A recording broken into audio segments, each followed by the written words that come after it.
nossa parceria da CNN Brasil com CNN Internacional, te contando o que está acontecendo no Oriente Médio. Petroquímica do Irã é atingida, enquanto Israel intercepta onda de mísseis. Conflito no Oriente Médio se intensificou na madrugada de hoje, com ofensivas em vários países na região. Ataques colocam em xeque o acordo costurado entre Estados Unidos e Irã. E aqui mais detalhes com relação a essa petroquímica que foi atingida. É uma usina petroquímica no sudoeste do Irã, atingida por um projétil israelense e que teve parte das suas instalações danificada.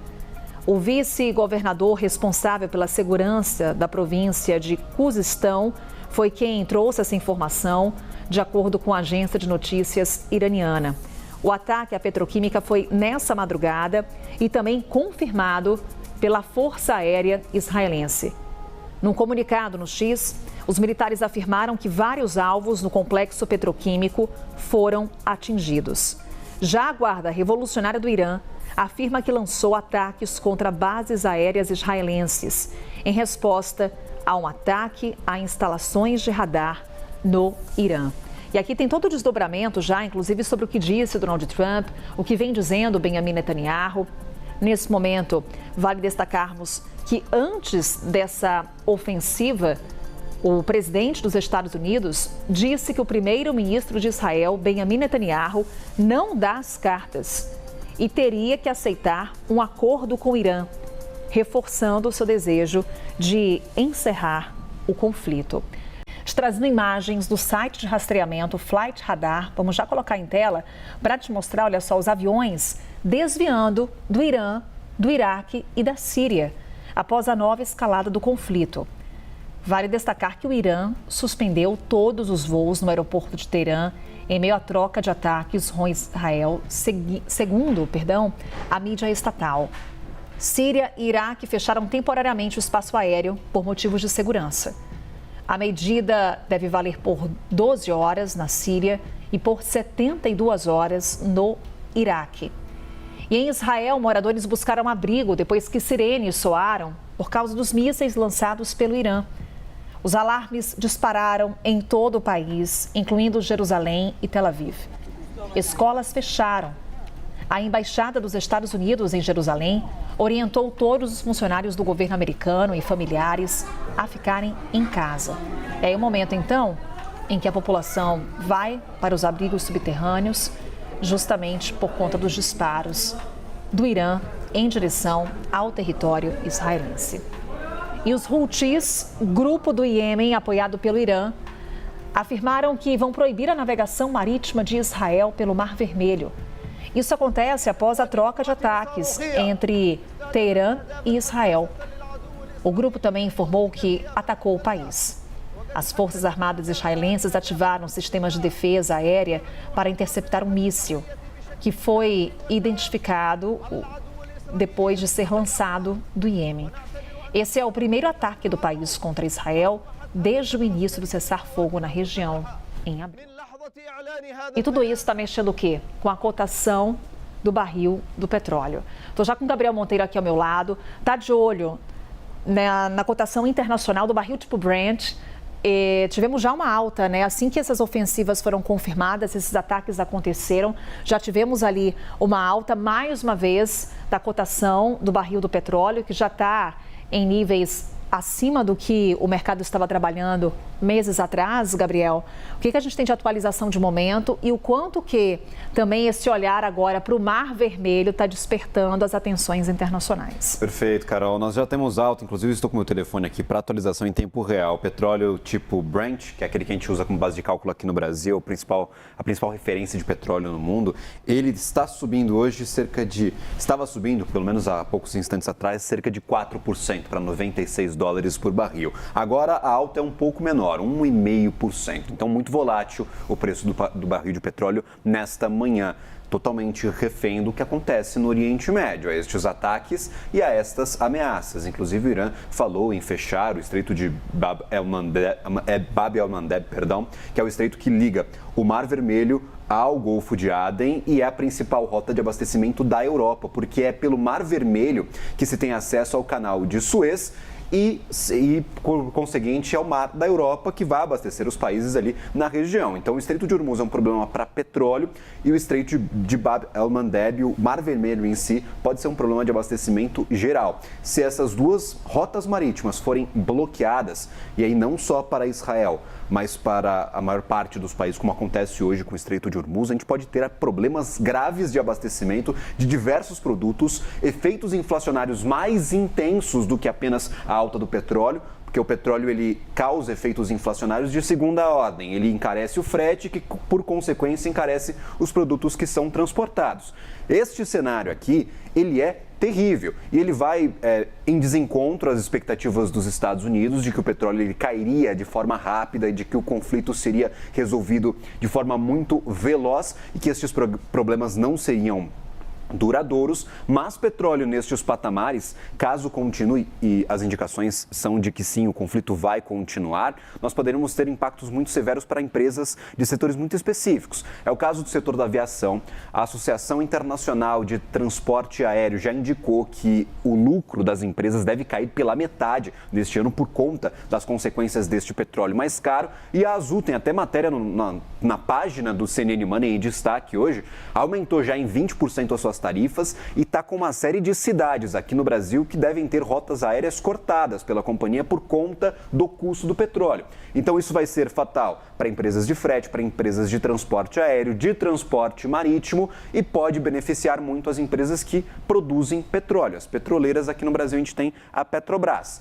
Consequência talvez um pouco mais positiva, mais tempo de petróleo próximo dos 90, 100 dólares, significa mais espaço fiscal para o governo neste ano. Devemos ter uma arrecadação que deve superar aí os 20 bilhões de reais, caso este cenário continue. Então, temos estes efeitos de primeira e de segunda ordem e o receio de que mais uma rota seja afetada por este conflito. Está de olho aí nas reações do mercado internacional a essa escalada da tensão no Oriente Médio. Claro que também, quando a gente olha para a cotação do barril do petróleo, os impactos na inflação. Por isso, daqui a pouquinho teremos de novo Gabriel Monteiro para trazer o que o Boletim Focus, o que o mercado aqui no Brasil está falando sobre as projeções de inflação, de câmbio, de juros. É daqui a pouquinho a nossa conversa com o Gabriel. Até já, Gabriel. Até. Já quero começar te mostrando a imagem do espaço aéreo. Neste momento, deixa eu ajustar aqui o meu espelhamento para eu conseguir mostrar para vocês o que é o espaço aéreo neste momento no Oriente Médio. Para eu já expor aqui o que eu chamei de um clarão no Oriente Médio com as aeronaves. Bom, na verdade aqui está um pouco exagerado esse clarão, não é assim, tá, gente? O Flight Radar é que deu uma travada nesse instante. Eu vou tirar rapidamente essa tela para eu poder atualizar aqui e você vê como a gente tem um momento de conflito, uma situação muito intensa. É muito comum que, inclusive, nestes sites com radares, existam instabilidades, porque é muita gente acessando ao mesmo tempo e querendo saber as informações sobre um determinado lugar no planeta. Agora sim, aproveitando aqui que a gente conseguiu rapidamente, então, uma conexão, vejam, eu vou dar um zoom aqui para poder norteá-los. Aqui a gente tem todo o território iraniano, ao norte, Teherã, que é a capital. Nenhuma aeronave sobrevoando essa parte do Teherã. A gente tem, inclusive, aqui alguns desvios. Existe uma rota aérea que habitualmente já ocorre, né? Você tem aqui vou chamar de corredor aéreo, uns corredores aqui, umas estradas aéreas aqui na parte de baixo, aqui mais acima do mapa, mas é também comum que nós vejamos aviões, alguns menos do que esses corredores, mas que nós vejamos circulando aqui em cima de Israel. Neste momento, nenhuma aeronave. E isso se estende nesta imagem para o Kuwait, Iraque, Síria. Aqui também, Líbano e Israel. Eu vou dar um zoom para mostrar para vocês. Nós também não temos, neste momento, às 9h06, aeronaves circulando em Israel, Líbano. Agora que há uma aeronave aqui na Jordânia. Esta é a situação deste momento, nós estamos acompanhando tudo isso e compartilhando com vocês em tempo real os avanços do conflito. Essa aeronave aqui passando em cima da Jordânia, mas é a única que sobrevoa neste momento. Por qual motivo a gente começa já te mostrando o espaço aéreo? Porque Israel e Irã trocaram ataques hoje, Ataques nas últimas horas. Então, o território iraniano diretamente contra o território israelense. Isso para um momento de cessar fogo, isso aqui é um terror. Porque, claro, já deixa explícito que não há qualquer cessar-fogo ocorrendo. E aí, tudo isso levou Donald Trump a exigir o fim da violência entre os dois países. Os israelenses dizem estar preparados para vários dias de ofensiva. Agora, qual é a temperatura do momento? O que está exatamente acontecendo? Nós estamos aqui com o nosso editor de assuntos internacionais, Diego Pavão, para nos atualizar sobre o que nós sabemos sobre os alvos desses ataques e o que ocorreu nas últimas horas. Diego, bem-vindo. Obrigado, Elisa. Bom dia para você e para quem acompanha o live em casa. É um grande teste, se não o maior até agora, para esse cessar-fogo entre Israel e Irã. A gente não fala oficialmente ainda que esse cessar-fogo acabou, oficialmente ele é mantido, mas ele é constantemente testado e hoje não foi diferente. Bom, sobre os alvos desse ataque, Elisa, do lado iraniano, no território iraniano, a gente teve aqueles alvos clássicos, instalações militares, bases de lançamento de mísseis da Guarda Revolucionária Iraniana, bases também de armazenamento de mísseis e de drones também, os drones que são muito usados pelo Irã nessa guerra do Oriente Médio, mas a gente teve também um alvo que fugiu um pouco do comum nessa guerra, que foi uma indústria petroquímica atacada. É aquela estratégia de Israel, mas também que é usada pelos americanos, de tentar minar a infraestrutura energética do Irã, comprometendo uma importante fonte de renda que o Irã usa para financiar, por exemplo, aqueles grupos ali na região do Oriente Médio. É importante dizer também que esse ataque do Irã contra Israel foi, segundo o Irã, uma retaliação por Israel ter atacado o Líbano. Vale lembrar que no fim de semana a região ali, o subúrbio da capital Beirute, foi atacado por Israel. Essa é uma região, uma área considerada um reduto importante do Hezbollah no Líbano, esse subúrbio de Beirute, Elisa. E agora tem essa retaliação. E do lado israelense, no território israelense, a gente teve também alvos clássicos, vamos dizer assim. Bases militares também foram alvos desse ataque, mas vale lembrar também Israel conseguiu interceptar a maior parte dos cerca de 30 mísseis que o Irã lançou na região, na direção de Israel, na manhã dessa segunda-feira. O Irã disse agora há pouco que vai parar as ofensivas, vai parar essa operação contra Israel, só que a gente tem também, Elisa, também não tem como a gente não mencionar isso, Donald Trump, do outro lado ali do mundo, extremamente irritado, extremamente frustrado com essa troca de ataques, porque Donald Trump está tentando fazer valer esse cessar-fogo e mais, está dizendo que vai ter um acordo que vai finalizar a guerra, pelo menos de forma temporária, saindo ali nos próximos dias. Ele diz isso há semanas, que um acordo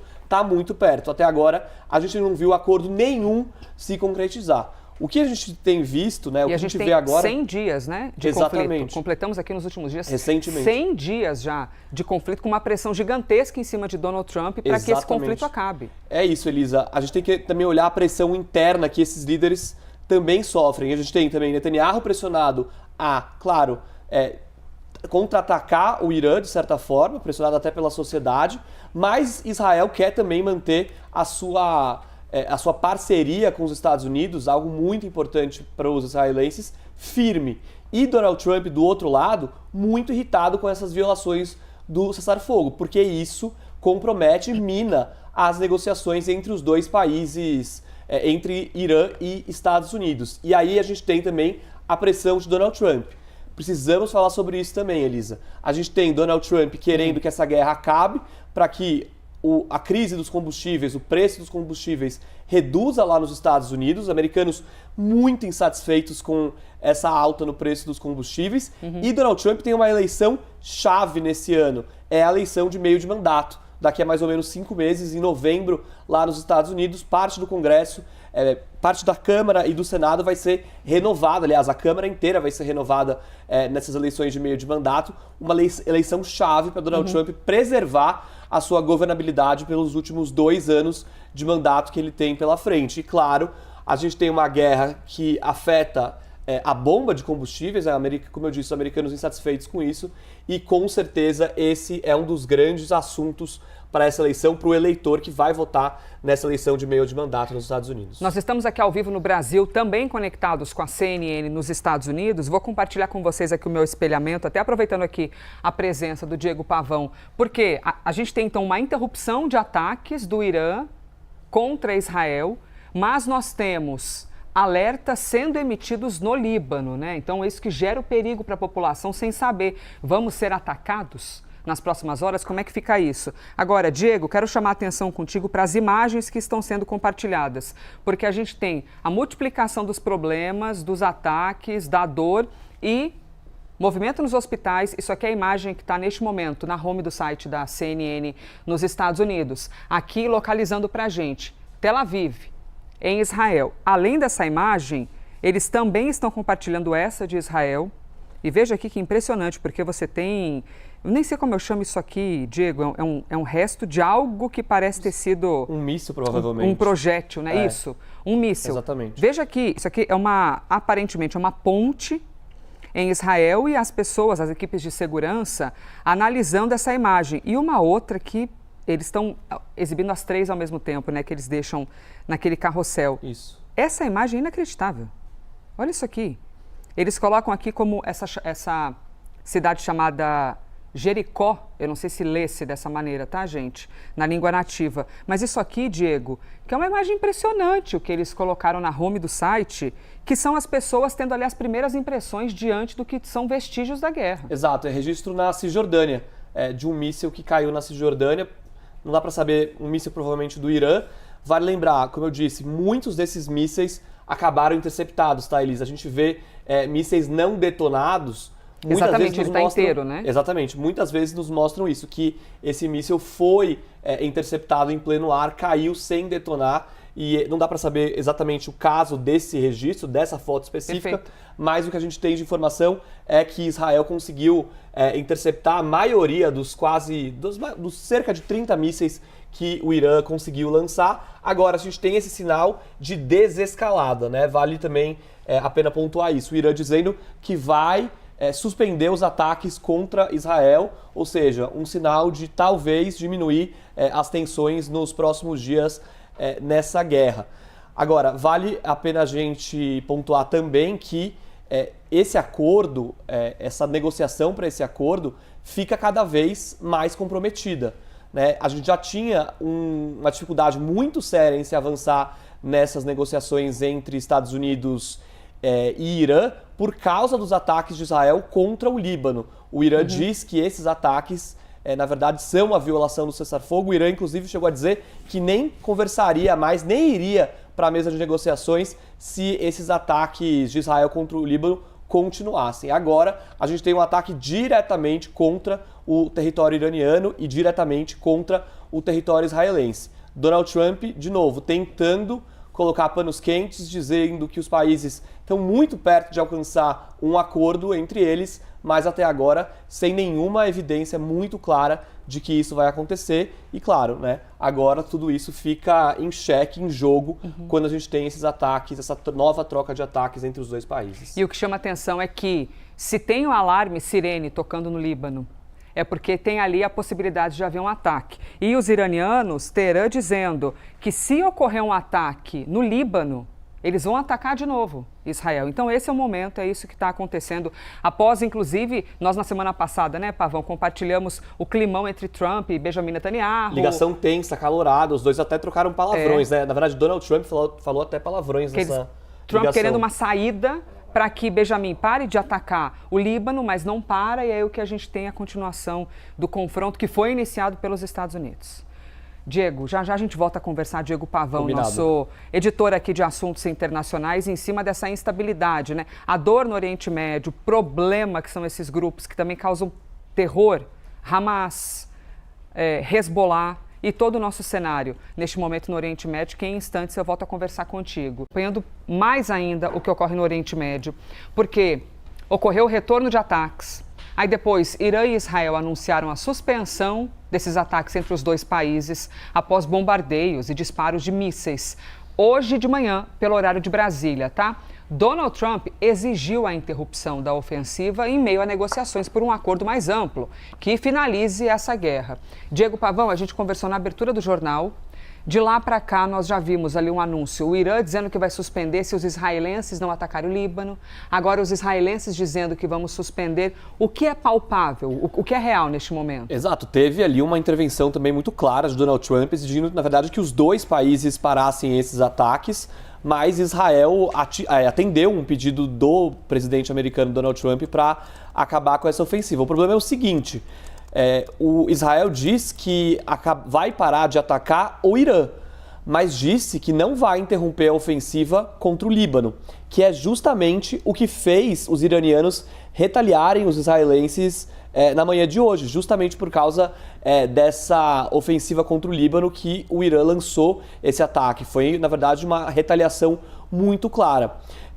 Israel vem bombardeando o sul do Líbano, colocou ali uma zona de segurança naquela região, mas também tem avançado. E no fim de semana atacou Beirute, ou na verdade os subúrbios da capital do Líbano, Beirute. É lá onde fica um dos principais, se não o principal reduto do Hezbollah, que é justamente o grupo que é financiado pelo Irã, que tem como alvo, que é alvo dos israelenses nessa ofensiva. Vamos mostrar um mapa, Elisa? Vamos, ótimo. Para a gente entender como foi esse ataque de hoje, ou esses ataques de hoje. A gente tem aqui, são vários pontos atacados entre os dois países. A gente tem aqui, perto da fronteira com o Iraque, a gente teve uma indústria petroquímica do Irã. Israel tem mudado um pouco esses alvos. Tradicionalmente, os alvos são instalações militares, bases militares. Foram alvos também escolhidos nessa ofensiva de hoje, mas a gente também teve essa indústria petroquímica na cidade de Mashhad, que foi atacada, um lugar estratégico, um alvo estratégico para justamente comprometer uma das principais fontes de renda dos iranianos nesse momento. Vale mostrar aqui no mapa que essa indústria fica bem aqui, bem às margens do Golfo Pérsico, aqui nessa região. Aqui está o famoso Estreito de Hormuz, por onde passava cerca de 20% da produção mundial de petróleo. O local que agora está praticamente bloqueado por causa dessa guerra no Oriente Médio. A gente teve também alguns ataques aqui na região central do Irã, ataques que vieram de Israel. Israel, quando começou esse ataque, como também é estratégico nesses movimentos, desativou algumas das baterias antiaéreas, justamente para poder manter essa soberania no céu e aí poder sim atacar mais o Irã. E aí do lado israelense a gente teve alguns locais atacados, também bases militares. O Irã preferiu evitar grandes centros urbanos como alvos nesse ataque, até para não também envolver uma intervenção mais direta e mais forte dos americanos nessa guerra. Mas alguns alvos foram atingidos, há registros de interceptações no ar em Jerusalém, Tel Aviv. Até queria também, Elisa, mostrar uma imagem bem interessante que eu separei, que é do hospital. Essa aí que a gente vê agora na nossa tela. A gente vê agora, nessas imagens, os pacientes, Elisa, sendo retirados das alas, vamos dizer assim, comuns do hospital. São pacientes que estavam nesse hospital por outros motivos, tá? Não são pessoas feridas nesse ataque especificamente. Mas essas pessoas, Elisa, esses pacientes que estão ali no hospital por motivos diferentes, foram levadas da ala comum para a ala subterrânea. Então, é muito comum que hospitais em Israel, e muitos passaram a ter isso depois daqueles ataques de 2023, muito comum que esses hospitais tenham, vamos dizer assim, alas subterrâneas. Seriam como hospitais bunkers, vamos dizer assim, que ficam no subterrâneo e aí, em caso de alarme, como houve em relação a esses últimos ataques, essas pessoas são retiradas dessas alas comuns e aí levadas para esses bunkers subterrâneos, que na verdade funcionam também como hospitais, mas que são usados exclusivamente quando há esse risco de ataque. Pois é, preservar ali a integridade das pessoas, porque em meio à possibilidade de ataque, que essas pessoas não sofram ainda mais com tudo isso, né? Deixa eu mostrar para vocês aqui só como é que está o espaço aéreo neste momento. Vocês continuam vendo igualzinho às 9 horas da manhã. Em qual sentido? Vocês estão vendo que tem um clarão no meio do mapa.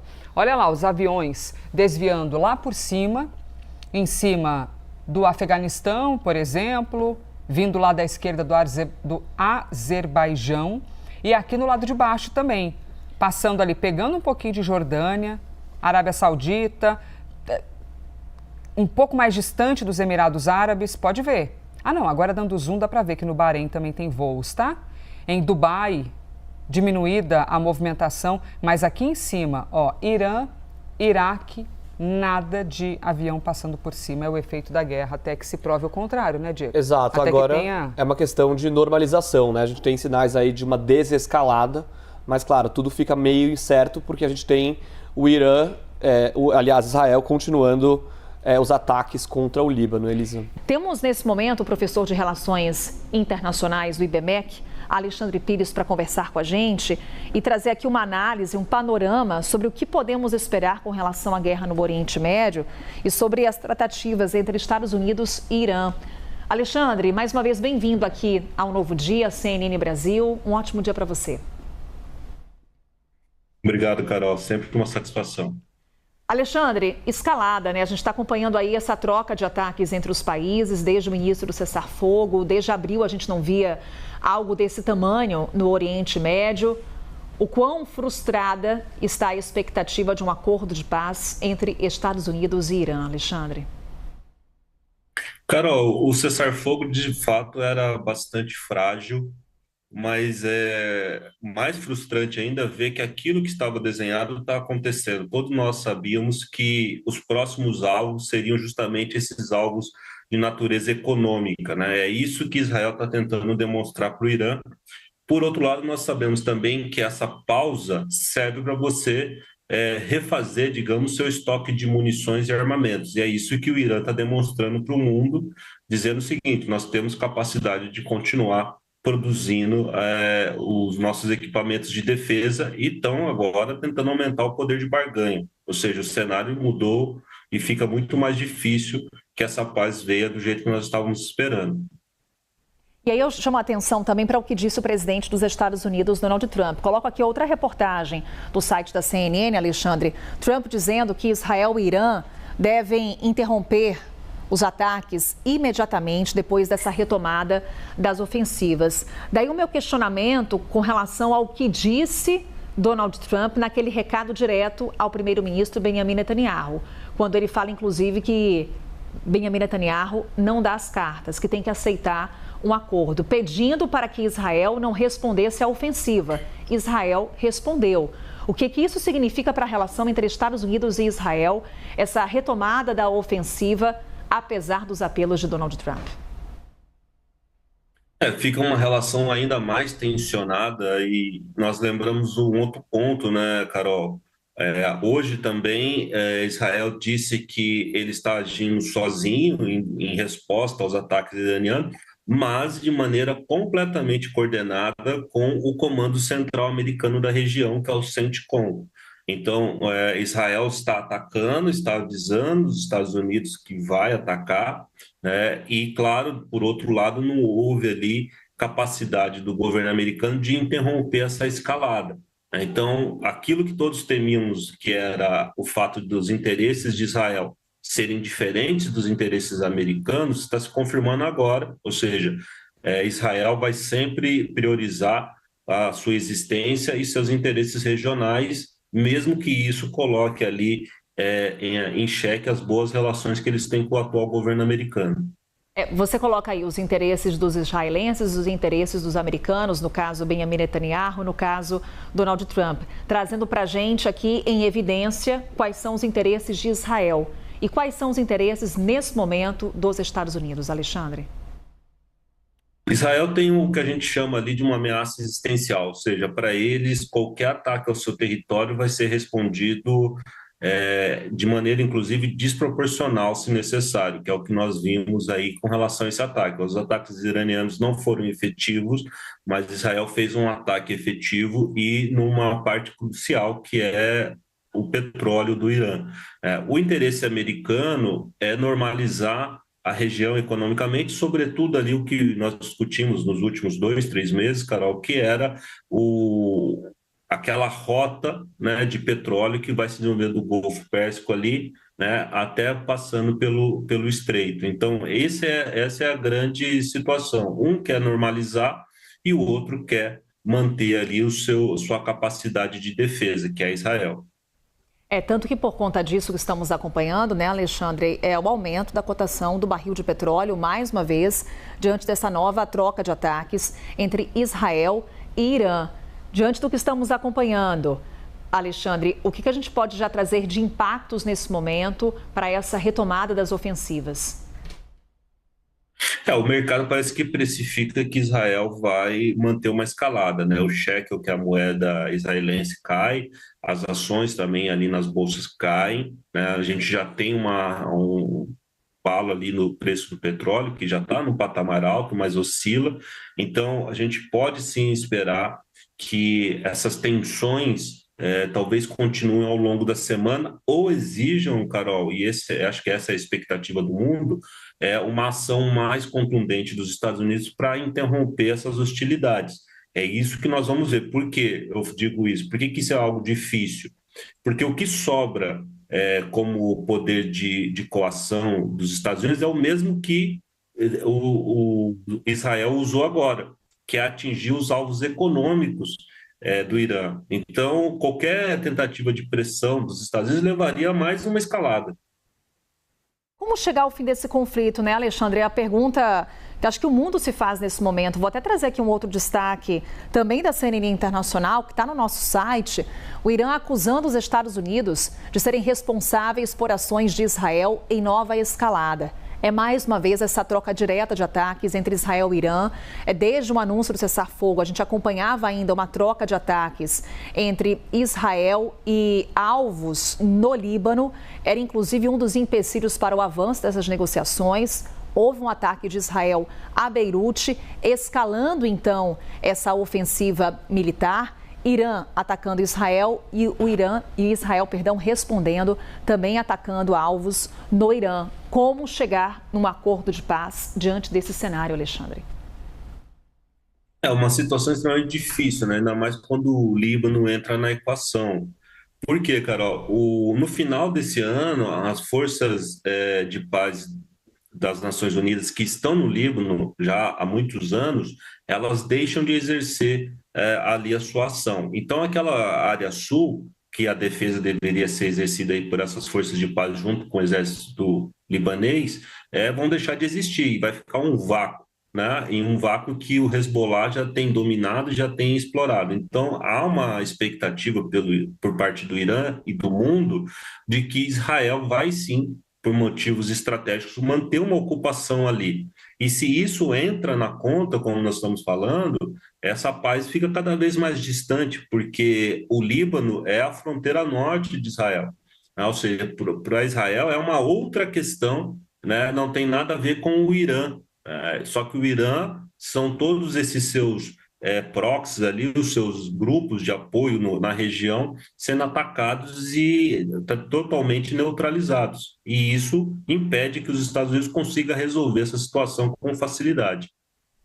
Inclusive temos imagens ao vivo, viu, Alexandre? Vamos trazer aqui só para ilustrar qual que é a situação nesse momento da fronteira entre Israel e Líbano. Então, a gente está aí ao norte de Israel, ao sul do Líbano. Nesse momento, sem registro de ataques nessa região, mas eu repito que os ataques aconteceram nos últimos dias justamente nesse território, até que uma ação militar nos últimos dias, no fim de semana, em direção a Beirute, acabou escalando ainda mais a tensão nessa região. O último ponto aqui para trazer para a tua análise, Alexandre, com relação à atuação desses grupos que são apoiados pelo Irã.